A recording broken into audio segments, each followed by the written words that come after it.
Okay, so as I was saying, it's kind of hard to start with an assumption that X is connected because it just means that X is not disconnected so that there do not exist all these things here.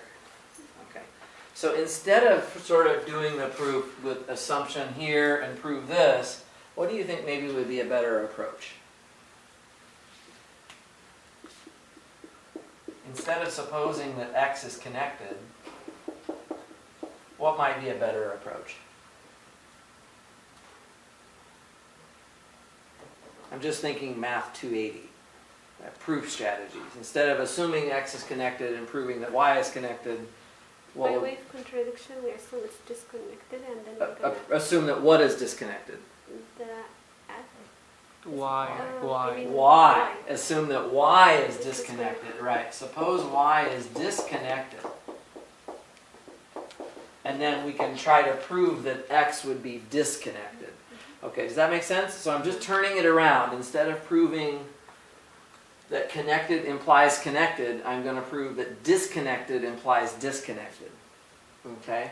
So we need to show that X is disconnected. Okay. So this is how I'm going to try to do this. So, all right. So Y is disconnected. Let's see that. See, now I can use this assumption. Okay. So there exists a U and V in tau prime. These are in the Y space with U and V not empty, U intersect V empty, and U union V equal to all of Y. So we have all of those assumptions now. So sometimes it's nice to have these pictures going. So again, maybe I'll just draw a little picture. Here's X and here's Y. And we have our homeomorphism F here. And what we're saying right here is suppose that we can write Y as a, I'm just going to do this. I'm just going to write Y as a union of U and V. Okay? The union of U and V is the whole Y, but they have no intersection and they're non-empty themselves. Okay? So I'm starting over here with these two sets. Any suggestions of what I should probably do?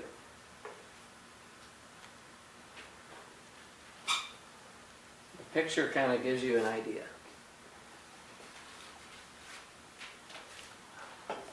I want to show that X is disconnected.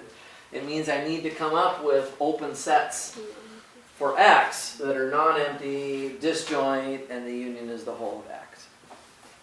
So you're going to be using the reimage of U and reimage of V. If I take the pre-images of these two sets, right, they're going to live over here, and because F is a homeomorphism, they're still going to be open. Exactly. Okay, so since F is a homeomorphism, right, we can take the pre-image of U, right, and the pre-image of V, and those will be in tau. Okay, those will be in tau. Because I'll just say since F is continuous. That's really what you're using. Pre-image of an open set is open. Okay, so those things are in tau. Now we have a lot of other things to check here. Okay, so are they non-empty, first of all? So note that the pre-image of U and the pre-image of V is not empty since, can somebody tell me, how do I know that? So think about what it would mean. If the pre-image of U is empty, what does that mean? That means that nothing maps into U. It would mean that everything is going down here. Is that possible? No. Why not? Onto. U and V and Onto. It's because F is onto. If the function is onto, then you have to have arrows that go into U as well, right? You can't leave off that part, right?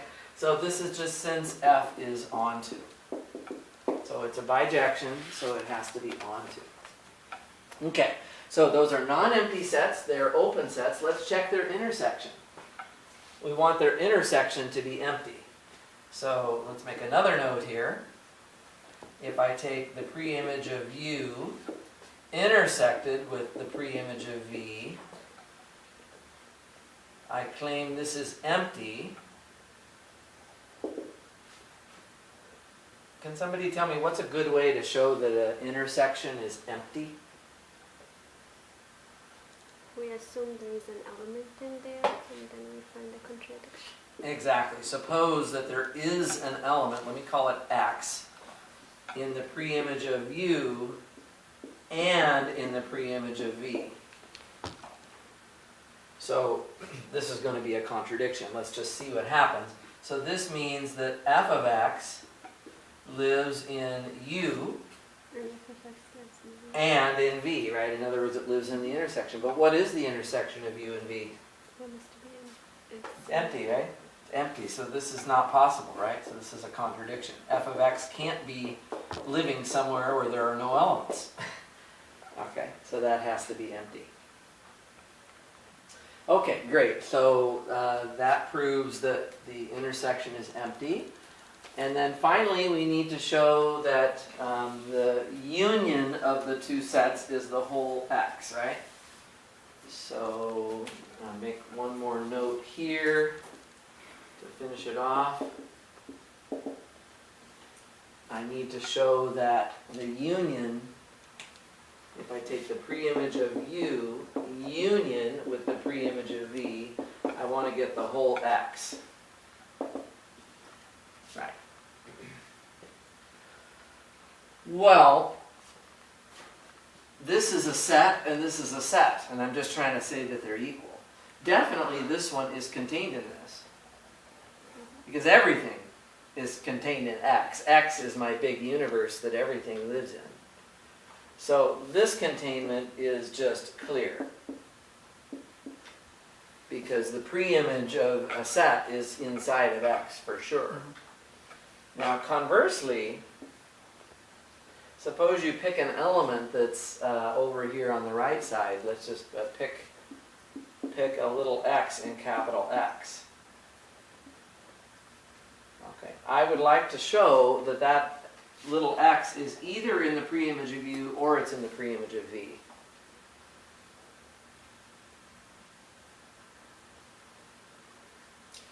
So does anybody have any ideas how we're going to get that?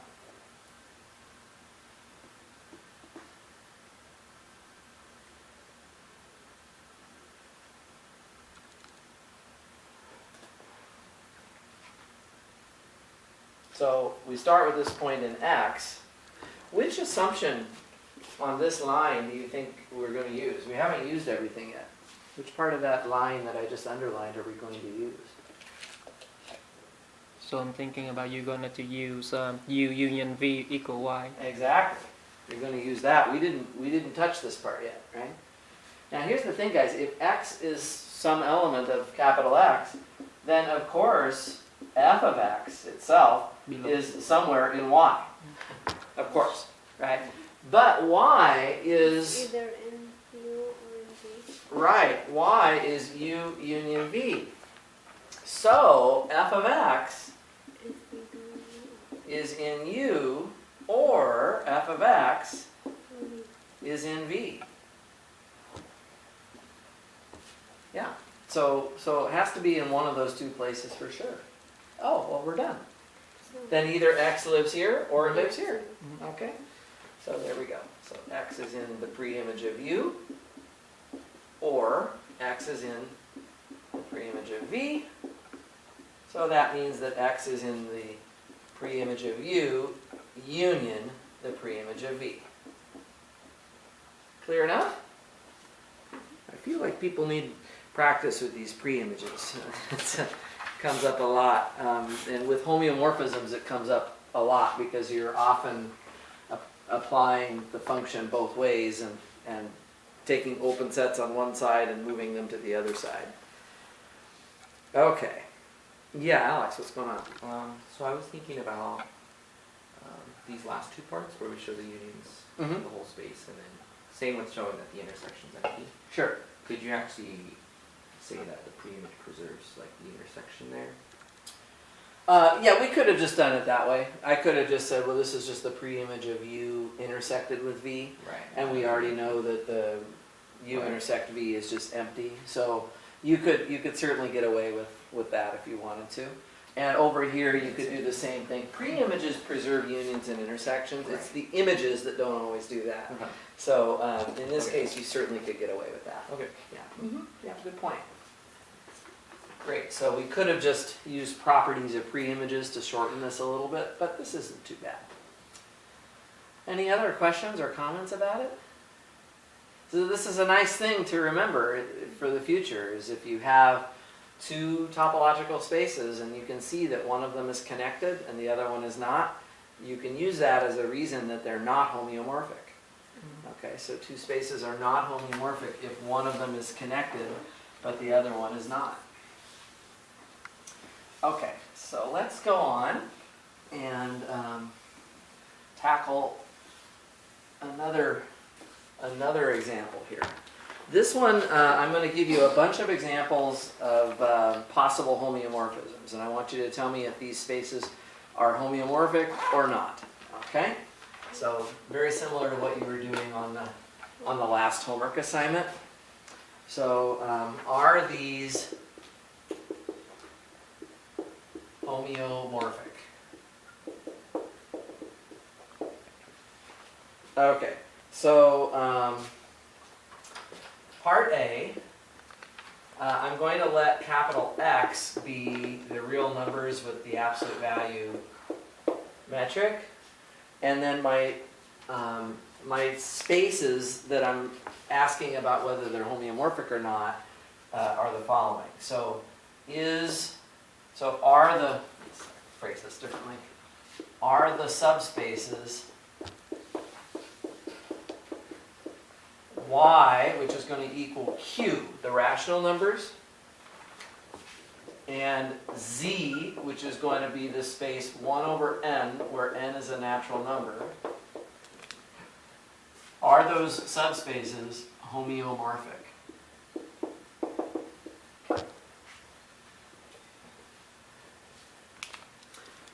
So this is the question. So remember, these are the topologies on these spaces are inherited from the real numbers with the absolute value. So you're using your usual open sets up here in the real number line, and you're intersecting them with either the rationals or with the 1 over n's. And that you're asking yourself then, are they homeomorphic? Can you find a homeomorphism? So I will suggest that the first thing is to try to, before you try to prove anything or write anything down, you want to think about whether you think the answer is yes or no. And then sort of why you think that's the case.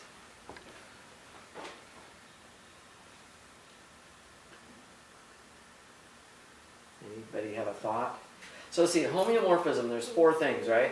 There has to be a function that's one-to-one, onto, continuous, and the inverse is and continuous. inverse continuous. Exactly, that's the definition, which you definitely should know for Wednesday. And so then the question is, so first of all, can we make a bijection here?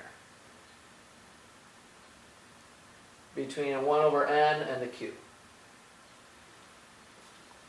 It's really more of a Math 350 question. This is kind of indexed by the natural numbers. So 1, 1/2, 1/3, 1/4. This looks smaller than q because q is all fractions. And here we only have some of those fractions. But at the end of the day, one thing that you might remember from 350 is that this is countable.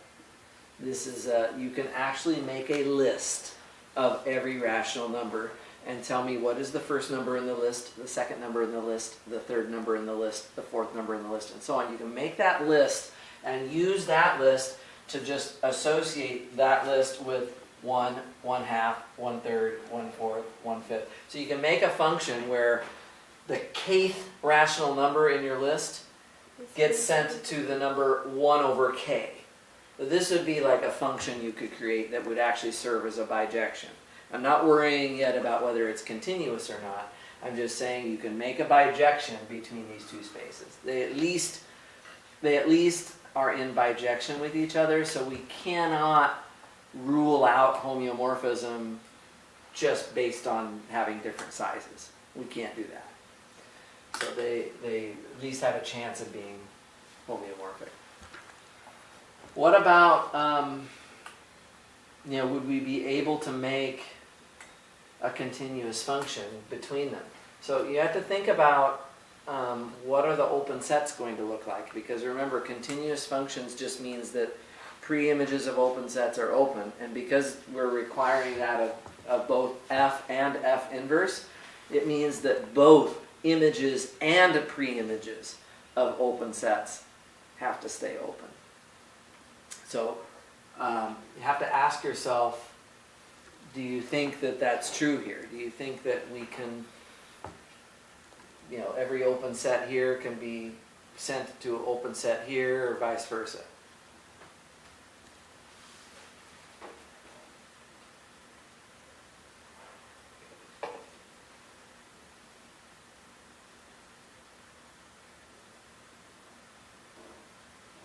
So the thing with this one, I don't know, for some reason I like to think about this one first because it's just easier for me. Yeah. So I have 1 is right here, and then I have 1/2, and then 1/3. So I'm thinking about 0, right? Yeah, so 0 is over here, which is actually not part of this set, but I do have these points coming in like that, right? Okay. So that's what the nature of this space is. Now the open sets in this topological space are just intersections of these dots with open intervals. Okay, so for instance, I can make an open interval right there, and if I intersect it with that dot, I just get that dot. So the set 1 by itself is open. Okay. In fact, I actually claim that every single singleton is open. So even this dot right here, if I make a small enough open interval, then it only will contain that one single dot. And so when I intersect that open interval with that, with this space, I would just get that one element in it. So, and I'm not even thinking about 0, because 0 is not one of my dots, right? So I'm just looking at all of these discrete points and I'm saying they're all open.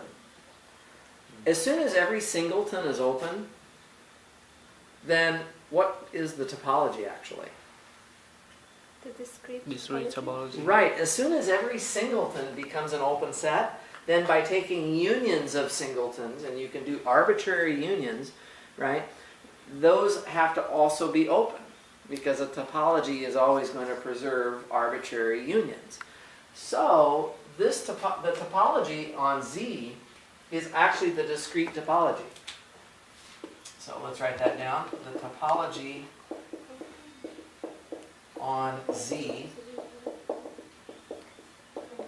is discrete. Okay? What about Q? So in other words, we're saying over here, every single subset is both open and closed. That is something that should be preserved on the other side of my equation as well. In other words, my function, if there was a function here, right, then any open set over here, which means any subset, would have to map over here to an open subset. In other words, everything would have to be open on this side as well. Think about it. If there's a subset of Q that's not open, then its pre-image over here is going to be not open. Well, but there are no sets over here that are not open, right? So that would mean everything here has to be open. Is everything in Q open? Is every subset of Q in this subspace topology going to be open?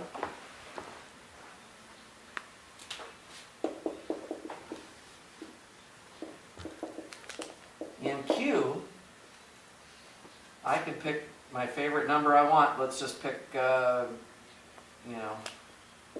I don't care.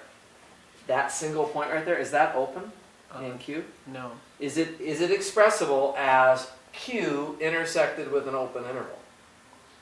No. So this is not open. It's not open, and thus these spaces are not homeomorphic.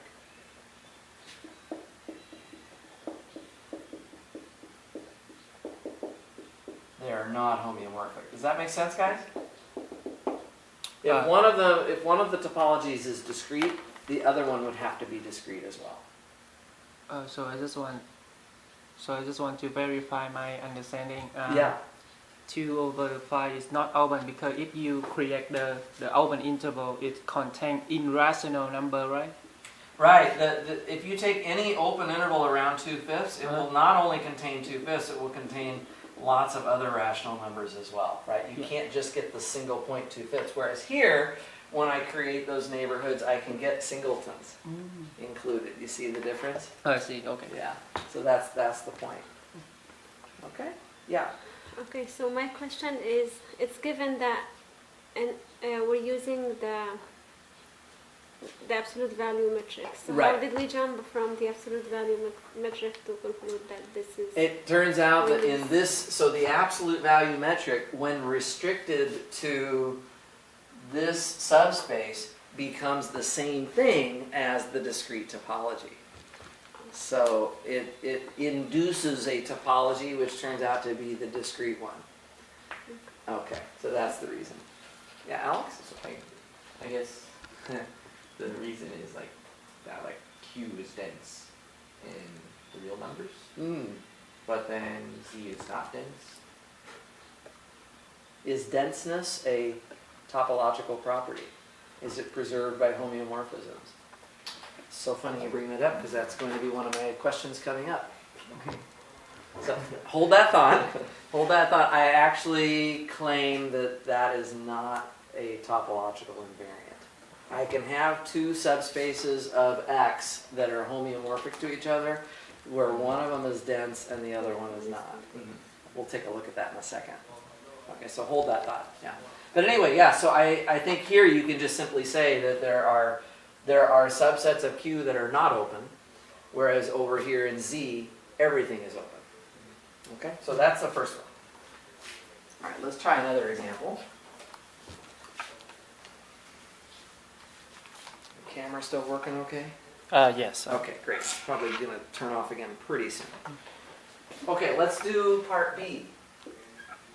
Actually, let's do the one that I just had in mind right here. So let's do again. Let's do X to be the real numbers with the absolute value metric, and let's do Y to be the subspace 0 to infinity. And I'm going to use the subspace topology here. So the subspace topology, again, of course, is just the absolute value topology restricted to the positive real numbers. I'm going to go grab a little bit better marker and let you guys think about that. The question is, are those homeomorphic or not?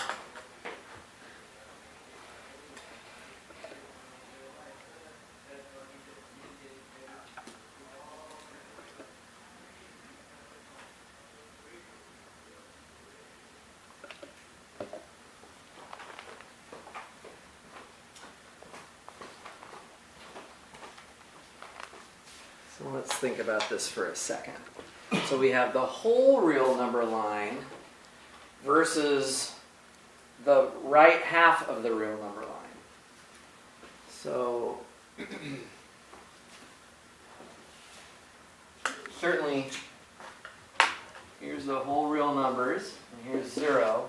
So Y is just this part here. And X is the whole thing.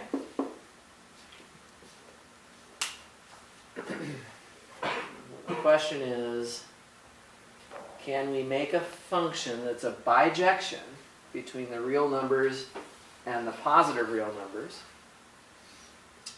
in such a way that is going to preserve the open sets?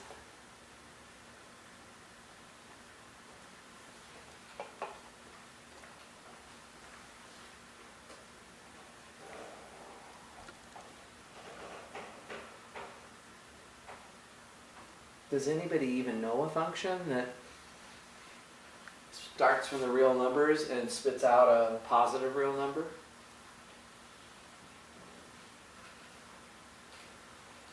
Say again?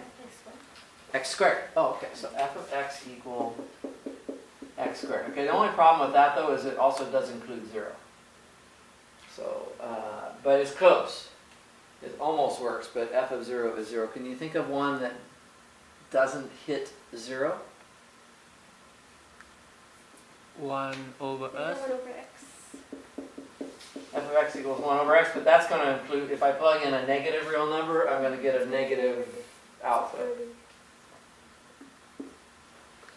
What's that? Oh, you want to square it.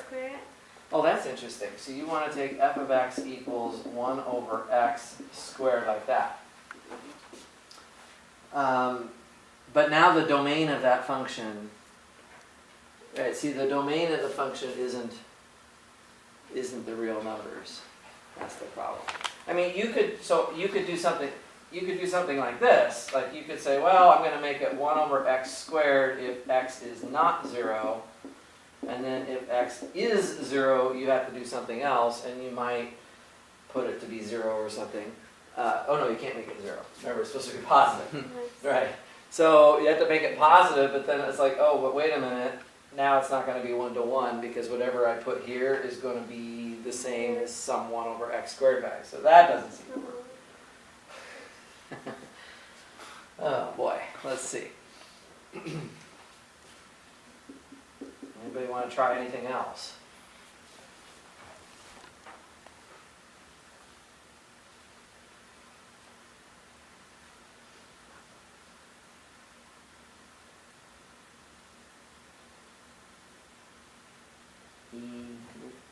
Say again? E to the x. And another proposal. So let's see. So we can plug in any real number here. Is the e to the x always positive? Yes. Is it ever equal to 0? Let me use the calculator to check it. No, you know the answer. E to the x is never 0, right? In fact, if you look at the graph of e to the x, it looks like that, right? So actually, the real numbers is the input, and the output is exactly this interval, 0 to infinity.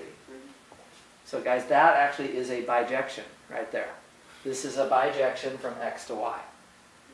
So you can check pretty easily that this is 1 to 1. So actually, let's just write this down a little bit better here. So let's let f from x to y be f of x equals e to the x. Okay? Then f is 1 to 1. Pretty easy to check it, right? So if f of x1 equals f of x2, well then e to the x1 would equal e to the x2. And how would I prove that x1 equals x2 from there? Take natural number percent. Exactly. Now we use the logarithm, right? So take logarithm, and we get the ln of e to the x1 equals the ln of e to the x2, and that implies that x1 equals x2. Great. So it definitely is 1 to 1. And then this thing is also going to be onto. F is onto. So if I pick, let's see, I have to pick a y in the codomain, so some positive real number y.